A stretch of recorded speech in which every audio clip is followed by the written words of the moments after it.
Hello, I'm Laura McLeod at the University of Manchester, UK. Hello, I'm Maria O'Reilly from Leeds Beckett University.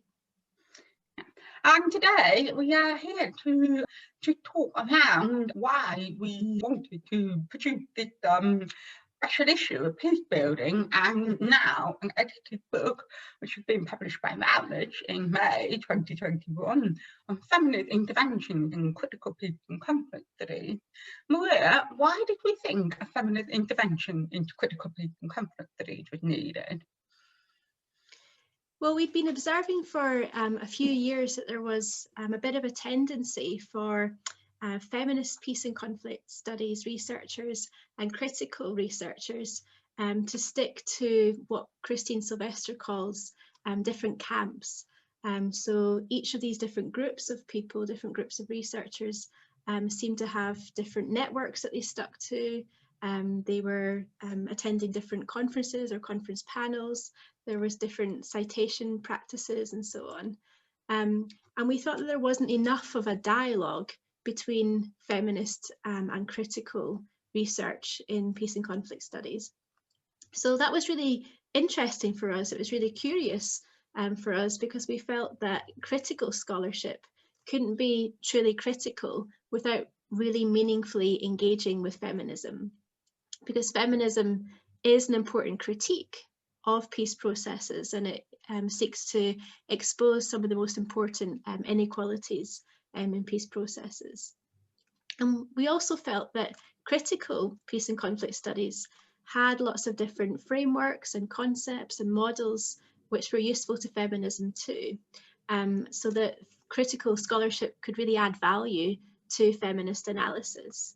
So we felt that there was a lot to be gained from having more of a meaningful kind of two-way engagement between feminist and critical researchers. And that in itself would help to pave the way for a more sustainable, more equitable form of peace-building practice too. What do you think, Laura? What does a feminist intervention mean to you? Well, we chose the word feminist intervention. I mean, intervention is quite a loaded word in peace and conflict studies. So that was a deliberate choice. And it was about trying to intervene into a field. It was trying to bring a set of feminist ideas. And that brings us to the first point, is the first, having a feminist lens isn't just about adding women, although that is important and raises all kinds of interesting questions. Being feminist means bringing gender in all of its messy complexity and bringing it in contact with feminist social and political theory. Secondly, to be feminist allows us to think in much more critical ways about intersectionality in peace and conflict studies, allows us to bring in a much more comprehensive understanding of how race, gender, disability, and so on all affect peace and conflict, and allow us to think about what voices are being foregrounded and what voices are being marginalised. And finally, we were concerned about doing a feminist intervention because we were concerned about the citational politics. We felt that it was important to be attentive to kind of structural inequalities about who produces knowledge about peace and conflict, and whose voices are marginalised and whose are amplified.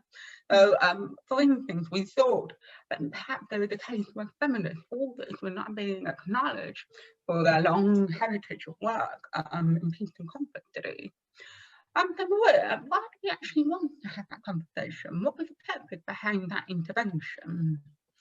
Well, part of the motivation for having this special issue was this realization, as you've just mentioned, that critical scholars were engaging with a number of concepts like the everyday peace, which feminist research had been doing a lot of work to unpack previously. So feminist peace researchers have been writing a lot about ideas of the everyday peace long before critical scholars really took up this idea.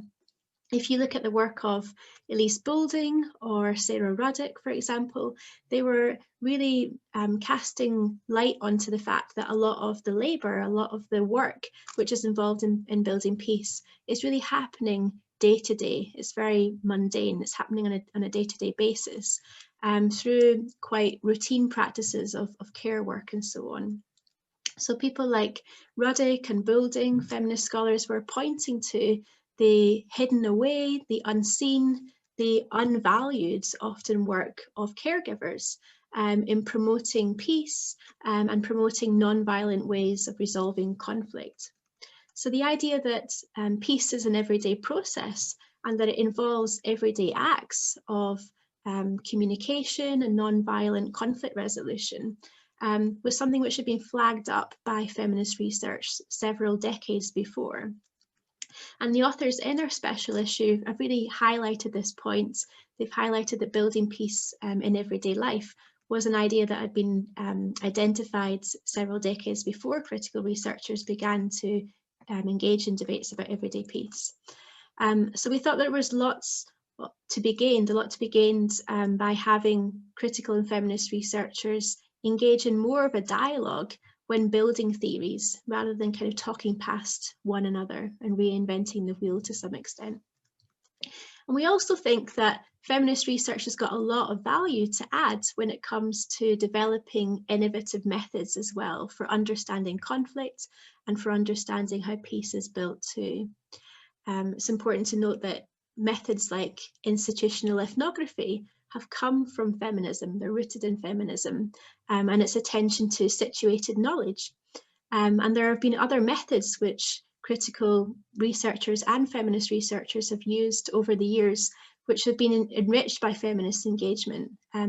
Methods like participatory action research, which is an approach to research which really spotlights inequalities of power. It highlights power relations, particularly gender relations, which would otherwise remain hidden away.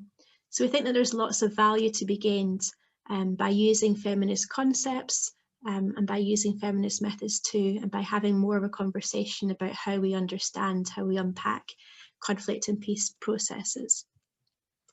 What do you think are some of the consequences, Laura, for not having this conversation? Well, I think most obviously there is going to be a heritage, or kind of continue that heritage of a lack of engagement with gender and diversity within the curriculum and within academic scholarship. But this isn't just about academia or how universities function or how courses are taught. It's actually about how we plan peace-building intervention. We are in a moment where we are seeing lots of funding for work on women's peace security issue, where funds are being diverted away from women's security concerns in post-conflict context. And we're seeing it at a time when there is actually rising inequality, rising domestic violence and so on.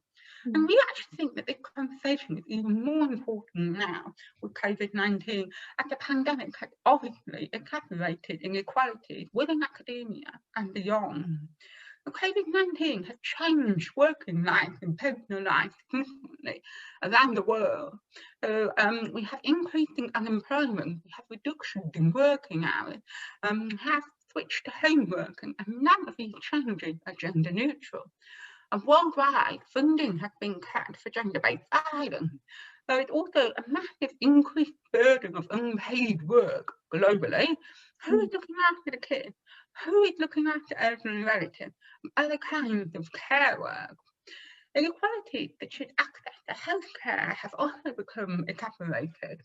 And in many conflict-affected societies, stories are emerging of how women are further marginalised in peace-building processes, how peace talks are in danger of becoming more exclusive, and social distancing requirements is making peace-building activities more complex, but also the activities of women organising much more difficult. There is also a worry that women are being disproportionately affected by the pandemic, and this will have a long-term impact on women's lives, especially in post-conflict context. And so we think the conversation about the intersections and connections between critical and feminist peace and conflict studies has become much more necessary and much more urgent. And so we look forward to continuing the conversation. Thank you very much.